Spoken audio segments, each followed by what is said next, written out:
Hello you all. We were discussing the chapter number 2 biology class 9 tissues. We had discussed about the plant tissue, the meristematic tissues, apical, intercalated, lateral tissues, right? After that we had started the permanent tissue in which we were studying the simple permanent tissues parenchyma, chlorenchyma and sclerenchyma. We had discussed the parenchyma, chlorenchyma.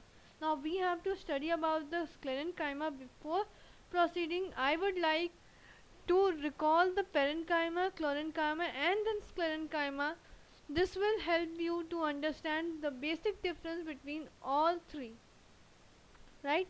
So moving toward the parenchyma, right? Now parenchyma, what is the parenchyma is present at the cortex or pith of the stem or root. Cortex मतलब side word पिथ भी आप book में देखोगे तो समझ में आ जाएगा. By the way ये एक एज अ प्लांट का एक वर्ड है जो आपको एज इट इज याद ही करना है. Mesophylls we had also discuss कि मीजोफिल में वो प्रेजेंट होता है where it help in the providing the chlorophyll, right. Mesophylls के बारे में भी अभी हमने पढ़ा था लास्ट लेक्चर में. Now we had also discussed the function of the parenchyma, that is they are basic packaging units.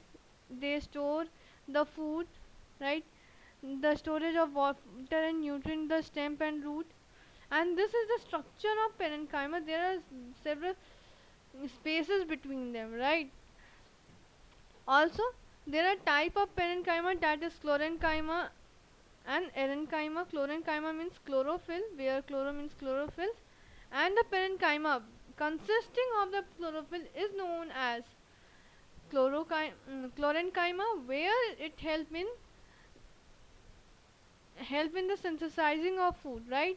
Erenchyma means air. eren मतलब होता है यहाँ पे air, where the parenchyma which contain air cavity in the cell which provide the buoyancy to the tissue and help them in floating, right. Buoyancy, I had also told you that the buoyancy is a type of force which is exerted by earth, right. After that we will proceed towards forward, and now we have to discuss about the characteristic of the parenchyma. So parenchyma are living and elongated cells. Parenchyma are living and elongated cells, while intercellular spaces are larger and chlorenchyma than sclerenchyma. अभी हमने पिछले वाले यहाँ पे देखा हमने कि देखो यहाँ पे बहुत सारी स्पेसेस हम देख रहे हैं, बहुत बड़े बड़े स्ट्रक्चर्स में है, राइट. सो ये हमारा यही इनका स्ट्रक्चर है. और यहाँ पे जो सेल वॉल होती है बहुत यूनिफॉर्म थिकनेस की होती है, एक ही लेयर मतलब एक ही थिकनेस की होती है, कोई ज़्यादा नहीं कोई कम नहीं. क्लोरेनकाइमा के बारे में भी देखना है. क्लोरेनकाइमा का जो स्ट्रक्चर है वो एक लिविंग है और इलोंगेटेड है. ये भी इलोंगेटेड है लेकिन ये इरेगुलरली थिक होती हैं. थिक यहाँ पे बहुत ज़्यादा कॉर्नर पे थिक होती हैं, वाइल हमारे मिडवे में बहुत पतली हो जाती हैं. This is the structure basically you can see here, and they are present in the epidermis and midrib. जो लीफ होती है बेसिकली, जो हमारा लीव आता है ये ऐसा इस टाइप में आता है ना लीव, तो ये जो लीव है ये जो मिडरिप होती है इसकी, या इसके नीचे प्रेजेंट होने जो एपिडर्मिस यहाँ पे प्रेजेंट होती है, यहाँ पर जो भी टिश्यू प्रेजेंट होता है वो क्लोरेनकाइमा होता है. Fine, this is the basic difference. And now we have to discuss about the function of chlorenchyma. So chlorenchyma provide the flexibility to the plant. ये फ्लेक्सिबिलिटी प्रोवाइड करता है, ठीक है. अब स्क्लेरेनकाइमा देख लेते हैं. स्क्लेरेनकाइमा ये थोड़ा इंपॉर्टेंट है, इसको ध्यान से देखना. कैरेक्टरिस्टिक इसके क्या क्या है. They are dead and there is thick deposition of the chemical lignin. इसमें लिग्निन प्रेजेंट होता है. यहाँ जो ये तुम्हें पिंक पिंक सा दिख रहा है ना, this is called lignin basically. And due to the lignified cell wall, this is cell wall basically. Cell wall, the cell lumen is narrow. ये इतना लिग्निफाइड होता है ना कि इसका सेल ल्यूमन जो होता है ना, सेल ल्यूमन इज दिस वाला part where I am highlighting this. ये this is very narrow lignified. Basically lignin की वजह से, लिग्निन बहुत अट्रैक्ट करता है एक दूसरे को, इसलिए उसका नैरो हो जाता है, उसमें जो ल्यूमेन होता है बहुत पतला होता है, राइट। इसका लोकेशन क्या है कि it is present in the stem, ये स्टेम के अराउंड प्रेजेंट होता है। वस्कुलर बंडल्स हम अभी पढ़ेंगे, जाइलम ऑफ फ्लोएम को बोलते हैं। In the veins of the leaf covering of the shell and nuts. तुमने डेट है ना, तो तुमने कभी नारियल देखा है, कोकोनट देखा है, बेसिकली उसमें जो ब्राउन कलर का हस्क होता है, that is made up of sclerenchyma, right. यहाँ पे एग्जाम्पल देखो लिखा है, husk of coconut is made up of sclerenchyma and it provide the hardness and rigidity to the plant. This is very very important thing that you should know about this. Fine, as you can just see the figure, this is sclerenchyma है ना। पिथ ये होती है, देखो यहाँ पे जो ये सेल, ये जो यहाँ पे तुम्हें दिख रहा है ना, बाहर अंदर से बाहर की तरफ जो आ रही है, this is known as pith. Fine, जो तुम्हें अब समझ में आ गया होगा पिथ क्या होता है। अब इसके आगे हम लोगों को प्रोटेक्टिव टिश्यूज के बारे में पढ़ना है। Where it is, yes got. हम प्रोटेक्टिव टिश्यूज के बारे में पढ़ेंगे। प्रोटेक्टिव का मतलब होता है पहले तो कि किसी चीज़ से हमें प्रोटेक्शन देना, मतलब हमें किसी चीज़ से सेफ रखना, राइट। सो एपिडर्मिस जो होता है, अब ये एपिडर्मिस क्या है, it is the outer layer, outer most layer of the plant and it is single layer thing. जो आउटर मोस्ट लेयर होती है ना किसी भी चीज़ की outer most layer is made up of epidermis, right.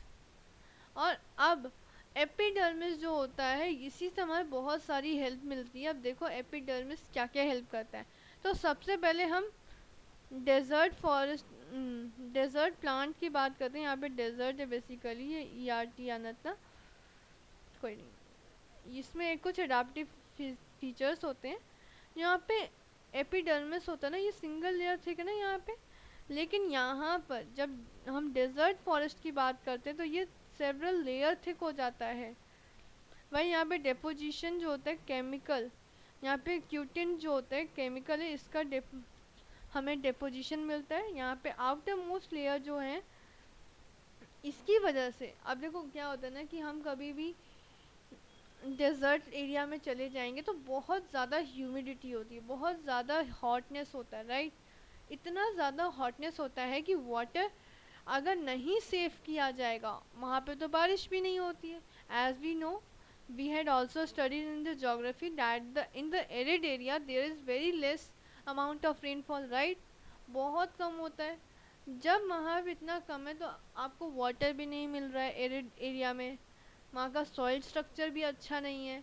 Then what can be done कि यहाँ पे जो प्लांट्स होते हैं ना, इनकी एपिडर्मिस बहुत ज़्यादा थिक हो जाती है और उसके ऊपर एक क्यूटिन की लेयर प्रेजेंट होती है which help in minimising the water loss. This water loss prevent and help the plant to live long. आपने देखा होगा कि जो कैक्टस होता है वो कैक्टस भी कितना थिक होता है। अब उसे काटना इतना इजी नहीं होता है। It can be cut by a single war, right. और इसमें जो इंटरसेलुलर स्पेस होती है, अभी जो हमने पेरेन्काइमा में देखा कि बहुत ज़्यादा स्पेसेस थे, कुछ इस टाइप के स्पेसेस थे वहाँ पे, राइट। कि यहाँ पे ऐसा कुछ स्पेसेस है, ये स्पेसेस दिख रहे हैं हमें, राइट। ये जो स्पेसेस दिखते थे वो इंटरसेलुलर स्पेसेस बहुत ज़्यादा थे, लेकिन यहाँ पे तो एकदम नहीं होते हैं। They are just as like this,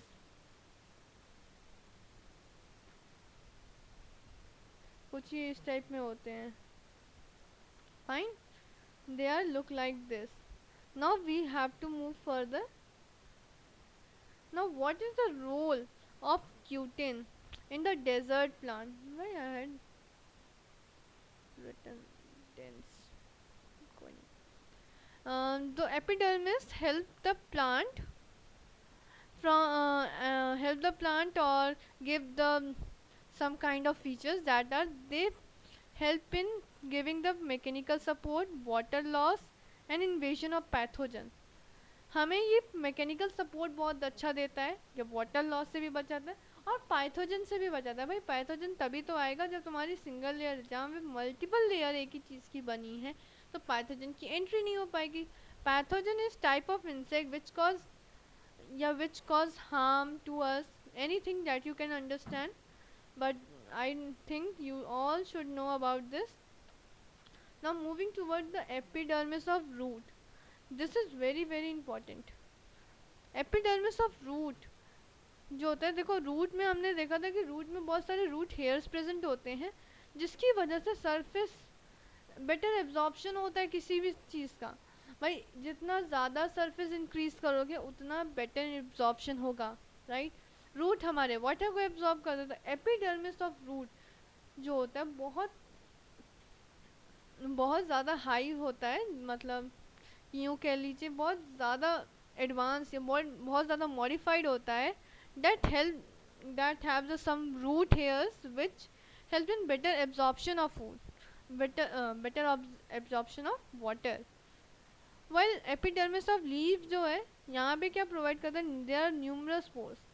ये न्यूमरस पोर प्रोवाइड करते हैं किडनी शेप्ड गार्ड सेल्स के लिए।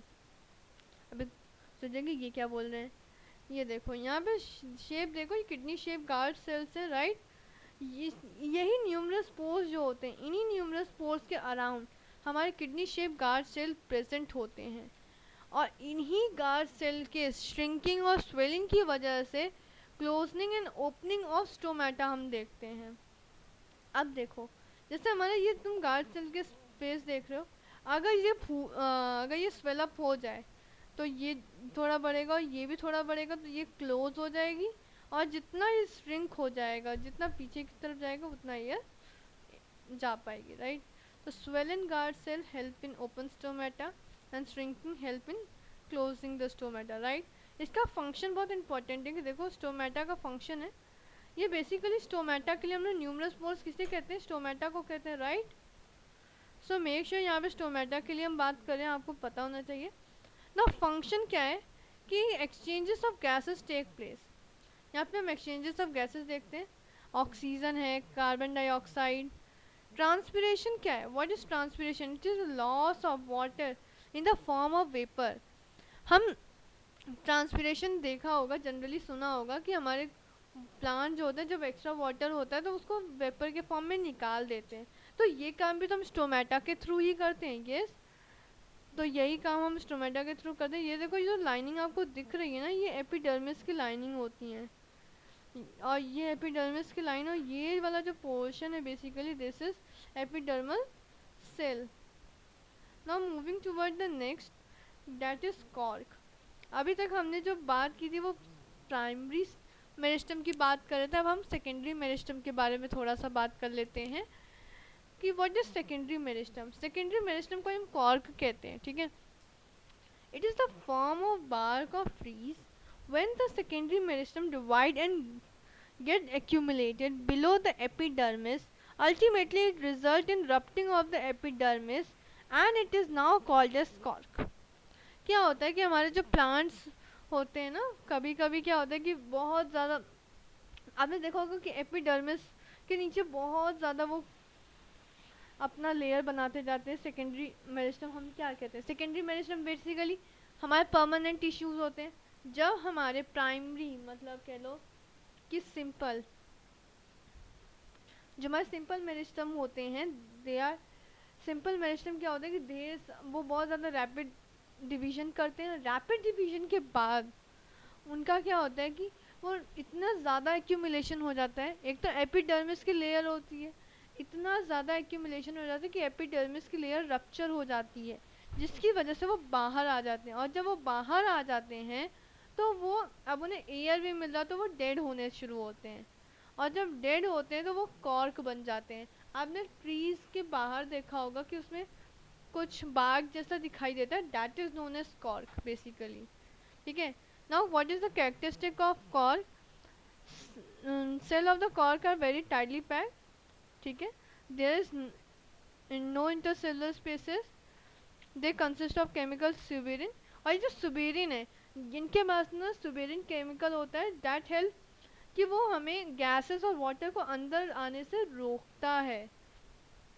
वो तो basically it is non sense, इसमें सेंस ही नहीं होता, without sense it have non sense things, ठीक है। दे आर सुबेरिन जो बेसिकली हमारे इसको कोई फर्क नहीं पड़ता कि तुम गैस आ रही है, वाटर आ रहा है, it is dead in nature.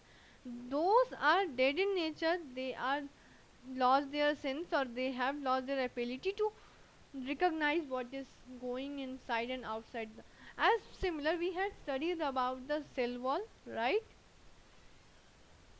है ना, हमने सेल वॉल के बारे में भी पढ़ा था. अब इसके बाद हमें कॉम्प्लेक्स परमानेंट टिश्यू के बारे में पढ़ना है. कॉम्प्लेक्स परमानेंट टिश्यूज क्या होते हैं ये जान लो थोड़ा सा, कि these are made up. अब तो इनका पहले नाम क्यों है, कॉम्प्लेक्स क्यों है, क्योंकि एक से ज़्यादा टाइप के सेल्स इसमें प्रेजेंट होते हैं. सिंपल परमानेंट में सिर्फ एक टाइप के सेल प्रेजेंट होते हैं, वाइल परमानेंट कॉम्प्लेक्स में हम बहुत सारे देखते हैं, है ना. और ये जो हमारे कॉम्प्लेक्स परमानेंट टिश्यूज होते हैं, ये जाइलम और फ्लोएम, इसमें डिवीजन होता है. जाइलम क्या है, जाइलम को भी हमने 4 पार्ट्स में डिवाइड कर रखा है, tracheid, vessels, xylem parenchyma and xylem fibre. While phloem को भी डिवीजन देखा है हमने 4 टाइप्स में, sieve tube, companion cell, phloem parenchyma, phloem fibres. Also there is to noted that you should take a screenshot or while stop the video while writing the particular thing that we have studied. This will help you in your school examination. Fine, this will very useful. Now moving toward the xylem. What is xylem?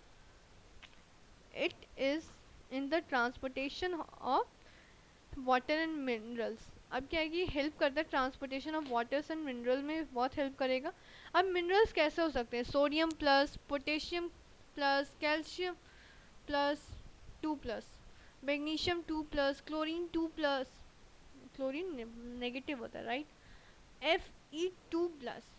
What is Fe हमारा iron होता है, Mg यहाँ पे magnesium है, Cl यहाँ पे chlorine है, potassium मतलब के, और सोडियम को यहाँ पे हमने Na से रिप्रेजेंट किया राइट. कैल्शियम को Ca से रिप्रेजेंट करते हैं, this is not written but etcetera लिखा है. But mainly there are all type of chemicals right, all type of minerals. Not what are the type. अब टाइप हमने अभी पढ़ा, ट्रैकीड है, वेसल्स हैं, xylem parenchyma, xylem fibre. So tracheids क्या होता है, tracheids they help in the vertical transportation of water and mineral from the root two other part of plant. ठीक है, ये क्या करते हैं ना, वर्टिकल अपवर्ड जाने को, जब हम वाटर को अपवर्ड लेकर जाते हैं तो उस ट्रांसपोर्टेशन को वो वर्टिकल ट्रांसपोर्टेशन कहते हैं. और ये रूट से डिफरेंट पार्ट में लेकर जाते हैं, इसका मतलब ये सब एक यूनि डायरेक्शनल होता है राइट. यूनि डायरेक्शनल क्यों, क्योंकि रूट से बॉडी और जगह जाएगा, लेकिन और जगह से रूट में तो वाटर नहीं आ सकता. ठीक है, that's why it is known as unicellular also. And all the cell मतलब ट्रैकीड्स के जितने भी सेल होते हैं ना, they are all are in dead in nature. This is written here. Now what are vessels? Vessels help in tracheids in the transportation. ये tracheids की help करते हैं, बाइंडिंग स्ट्रक्चर बेसिकली प्रोवाइड करते हैं. And cells are dead in nature, इसके भी cell जो होते हैं नेचर में डेड होते हैं. Now moving towards the next, xylem parenchyma. Xylem parenchyma जो है, it is helping the sideway conduction of water. भाई देखो प्लांट है, इस तरीके से चल रहा है, हम तो ऊपर लेकर जा रहे हैं ना जस्ट, लेकिन ये साइड वे कंडक्शन भी तो ज़रूरी है, यहाँ भी तो देना ज़रूरी है. तो ये काम कौन करता है, ये पेरेन्काइमा करता है राइट. अब जब पेरेन्काइमा है, xylem parenchyma help in the storage of food also, यहाँ पे फूड को भी स्टोर करेगा. एंड द सेल, इसका जो सेल होता है ना लिविंग होता है, सबसे अच्छी बात है कि लिविंग सेल होता है. एंड जाइलम फाइबर क्या होता है, it provide the mechanical support. ये पूरे स्ट्रक्चर को, हमारा पूरे जाइलम के स्ट्रक्चर को एक मैकेनिकल सपोर्ट प्रोवाइड करता है, जो और इसी को हम सेल, इसके सेल भी नेचर में डेड ही होते हैं, they are not living in the nature. Now moving toward the next, that is phloem. I hope you all are understanding. If you are enjoying the video, press the like button and also share, subscribe to your friends and subscribe the channel for the latest video update. This will help you to enhance your knowledge. Okay, now moving toward the topic, that is phloem. It help in the transportation of food from leaf to other part of plant. अब क्या है, देखो यहाँ पे क्या है कि transportation होती है फूड की, ये बाई डायरेक्शनल होता है, ये लीव्स में भी जा सकता है, लीफ टू लीफ में भी जाता है, और ये रूट से ऊपर नीचे भी करता है, अप एंड डाउन भी कर रहा है, हॉरिजॉन्टली मूव कर रहा है, hence it is by directional. ठीक है, अब इसके टाइप में देखो, सीव ट्यूब होता है, help in the transportation of food, ये सीव ट्यूब ऑब्वियसली ट्रांसपोर्टेशन में हेल्प करता है, बाई डायरेक्शनल होता है। ठीक है, अभी बता दिया। इसके सेल जो होते हैं नेचर में लिविंग होते हैं, और कंपेनियन सेल्स होते हैं हमारे, companion cells they help the sieve tube in the conduction of the food. अभी मैंने बताया कि ये, लेकिन ये तो अप एंड डाउन दोनों करता है, तो हम इसमें इस तरह से एरो लगा सकते हैं, राइट, अप एंड डाउन दोनों कर रहा है तो दोनों साइड के एरो लगा दिए। और ये कंपेनियन सेल है तो भाई इसकी हेल्प तो करेगा ही सीव ट्यूब की, और इस ये भी नेचर में लिविंग होते हैं। देखो फ्लोएम सारे लिविंग हैं और हमारे जाइलम ज़्यादातर सारे नॉन लिविंग थे। Now moving toward the next, the phloem parenchyma. Phloem parenchyma side way conduction करता है, एज सिंपल जैसे वो अप एंड डाउन कर रहा है, तो ये यहाँ पे साइड वे कंडक्शन की भी हेल्प हमारी फ्लोएम पेरेन्काइमा करते हैं, और ये भी स्टोरेज ऑफ फूड में हेल्प करते हैं, and they also help, they are also in living in nature, ये भी लिविंग होते हैं। भाई देखो एक चीज़ और कॉमन देखो, जितने भी स्टोरेज वाला काम करता है पेरेन्काइमा जितने भी हैं सारे लिविंग होते हैं। ऑल्सो फ्लोएम फाइबर जो होते हैं ये मैकेनिकल सपोर्ट प्रोवाइड करते हैं, भाई इसको एक, इस पूरे सेटअप को एक मैकेनिकल सपोर्ट भी चाहिए, डेट्स वाई, लेकिन ये नेचर में डेड होते हैं। जितने भी फ्लोएम फाइबर होते हैं जो मैकेनिकल सपोर्ट प्रोवाइड करते हैं वो डेड होते हैं नेचर में, ऐसे याद कर सकते हैं आप लोग। Fine, now moving towards the next, और ये इसका कंपैरिजन है, यहाँ पर you can C on the screen. Xylem and phloem के बीच में हमने कंपैरिजन शो कर रखा है कि xylem help in the transportation of water and minerals, while phloem food के ट्रांसपोर्टेशन में हेल्प करता है। ये यूनी डायरेक्शनल होता है, वाइल फ्लोएम जो होता है बाई डायरेक्शनल होता है। जाइलम जो होता है इसके सारे टिश्यूज हमेशा डेड होते हैं, एक्सेप्ट इसमें जाइलम पेरेन्काइमा जो होता है लिविंग होता है, वाइल इसके ज़्यादातर सेल लिविंग होते हैं एक्सेप्ट फ्लोएम फाइबर जो इसमें डेड होता है, राइट। तो अब, और हमने देखा था जाइलम और फ्लोएम में 4 टाइप्स थे, ये भी इसका एक डिफरेंस की तरह देख सकते हैं, इसमें ट्रैकीड्स होता है, वेसल्स होते हैं, xylem parenchyma, xylem fibre. Phloem में भी 4 टाइप्स हैं, that is sieve tube, companion cell, phloem parenchyma, phloem fibres, right. There are many type of cells. Also यहाँ तक अगर आपको बातें क्लियर हो तो आप इस वीडियो को लाइक करिएगा, and also take the screenshot while doing, if you are not writing, if you are writing then please stop the video and write, it will help you in your examination. Fine, so hope you like the video and understand all the things. If you enjoy the video really, then press the like button and also subscribe the channel if you had not done yet. Thank you, have a nice day.